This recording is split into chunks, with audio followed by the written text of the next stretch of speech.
Welcome to Islamic Life Coach School Podcast. Apply tools that you learn in this podcast and your life will be unrecognizably successful. Now your host, Dr. Kamal Akhtar. Hello everyone. Peace and blessings be upon all of you. Today we're going to talk about trauma. Trauma in medical terms is defined by physical injury. I've seen my fair share of that at the Ryder Trauma Center in Miami during my medical training. If you've seen any popular medical show, you've seen trauma as well. There's another definition of trauma, which is defined in terms of human psychology, which means an emotional response to a deeply distressing or disturbing event. That emotional response could initially be even small, but if the disturbing event is repetitive, then the cumulative emotional response can translate into trauma as well. In this podcast, I'll use the term trauma in its psychological context. Professionals describe 3 types of trauma. Acute, which is a single event like rape, accident, assault, natural disaster, death of a loved one. Chronic, such as from a chronic illness, ongoing physical, emotional, or sexual abuse, war or political unrest in the country. Third type being complex trauma, which is a combination of the above 2 to some extent. Acute trauma can also evolve into chronic and complex, also leading to PTSD and such illnesses. As a high-performing Muslim woman, it becomes extremely important for you to raise your trauma IQ. If you don't think you've had any trauma, that's great, alhamdulillah.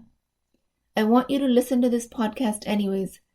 Just be curious about the concepts that we discuss in this podcast, to see if anything comes to surface that might be keeping you from living your best, most successful life.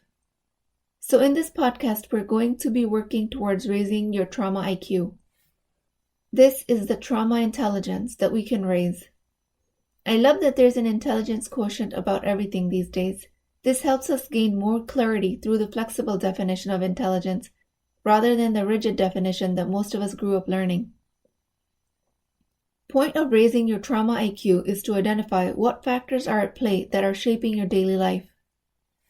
If you have signs and symptoms of irritability, anxiety, or panic, difficulty with sleep, unreasonable amount of mistrust, distractibility, lack of self-care and self-compassion, flashbacks, fatigue, any of these can be symptoms of previous trauma. Now, with any of these, if your symptoms are severe enough that you are non-functional, meaning you cannot hold a job, maintain personal relationships, keep up with your personal hygiene, or get out of bed for that matter, then you need professional help. Life coaching is not for you. But for everyone else, I have great news. Meaning, if you can perform all of these actions, even if in the past you couldn't, and you got some help through a licensed mental health professional, and now you're a functioning individual, or if you've always been a functioning individual, then you're in the right place. Raising trauma IQ helps people that are functional and that consider themselves to be high performers. It helps them achieve even higher levels of success. For now, here I'll be addressing high performers, but the concept applies to everyone. Most of us consider ourselves to be high-performing despite of the trauma that we might have had. What I want to offer you is that you are a high performer because of your trauma, not in spite of it. This definition becomes important because when you are considering your trauma as something to overcome, it will always show up as a limitation that you have to work through, something that you might have to fight through. That is why most high performers cap at a certain level, because everyone can only fight that war to a certain extent. After that, the mind and the body become exhausted. Even if you're averaging a higher performance than everyone else, if you are to stretch your goals, you might not be able to overcome the limitations that your brain presents to you. Like I said, you will be able to do it to some extent, but then exhaustion will set in. After some time, fatigue will keep you from fighting through those limitations. This is a classic picture of workaholics, or people seeking extreme thrill and risky behavior that they call adventurous, but they're all actions to escape the trauma. This happens when you're either tired of processing the trauma or you've never attempted to process it, and you've just buried it deeper and deeper. So going back to what I'm actually offering is that your success is because of your trauma, not in spite of it. Looking at it from this lens makes it a part of your journey, something that was always supposed to happen, which is the classic definition of qadr. You accepting your trauma does not mean that you're condoning what happened, especially in a circumstance of abuse. I find clients fight this point of view tooth and nail because they think if they accept it as something that was supposed to happen, they're agreeing with what happened and therefore somehow allowing it to happen. What I will prove to you is that quite the opposite is true. By accepting your trauma as a part of your journey, you are freeing yourself from the constant battle of fighting it. This does not mean that you somehow brought the trauma upon yourself, or you enabled the abuse, or that you are condoning it.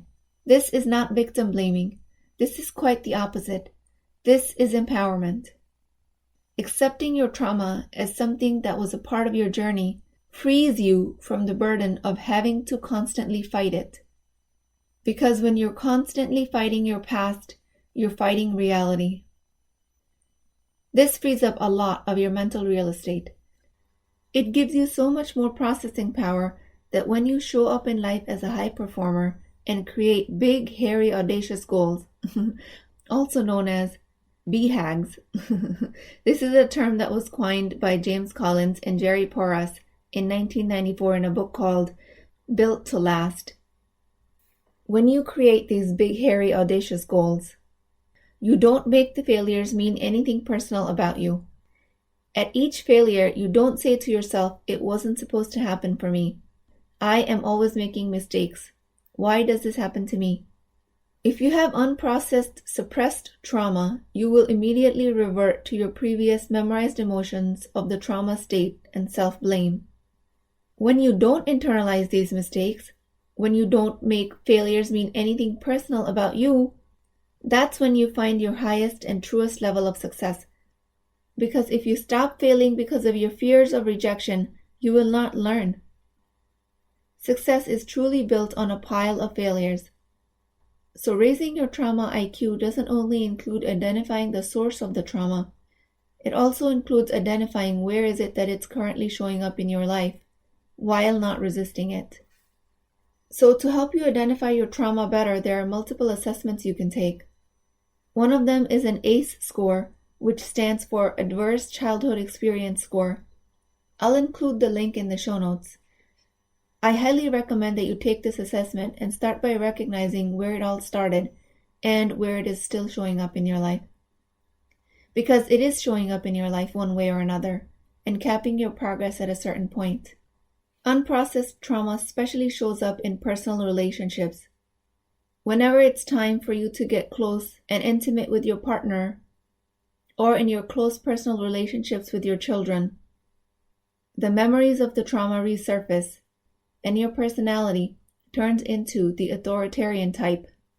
If you're finding irritability, reactivity, if you don't have clarity of your goals, if you're constantly second-guessing your decisions, if you're believing other people's criticism about you, it is highly likely it's because you have unprocessed trauma.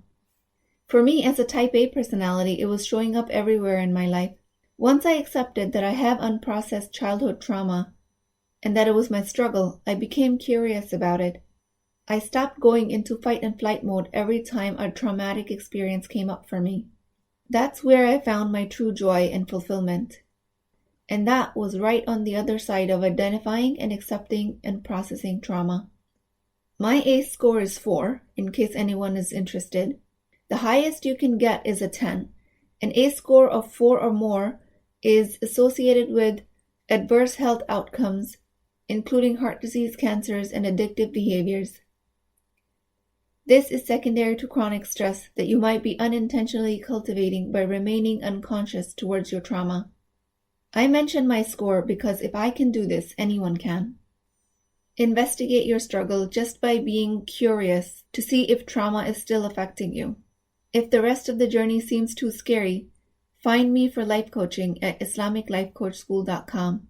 I do offer a free consultation. The fruits of your labor, the result you find at the end of this work, raising your trauma IQ and working to solve it. Oh my God, you guys. It is so rewarding, just so good. And it is so worth the effort.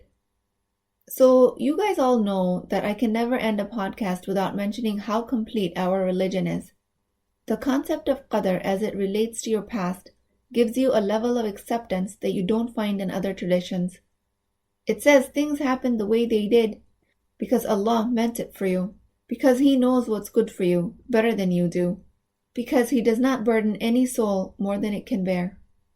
For a non-believer, accepting of the past can take months to years to process. Your belief in qadr helps you process it right away. Your past happened the way it did because that's how it happened. End of story.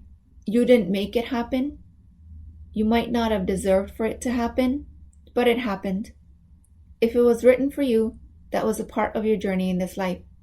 If you cannot completely process it right away just on the basis of qadr, that's okay as well. So now that becomes a part of your journey too.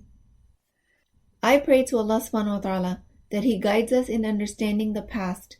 I pray that He keeps us on His religion while we are embarking on this quest to debunk the power that the past and the trauma hold on us.